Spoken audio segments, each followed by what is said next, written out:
and in today's video I'm going to show you how to create a lock on your Winrar file.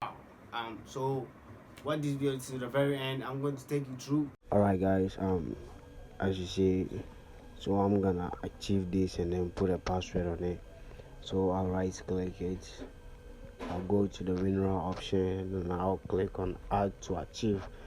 Now you can see set password at the bottom right here, so I'm gonna click on it and then I'm gonna set my password.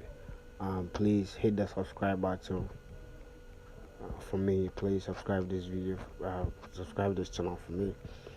Yeah, and then you click OK.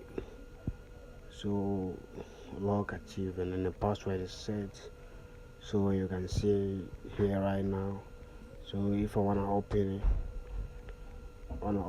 this one right here, I need to type the password right here.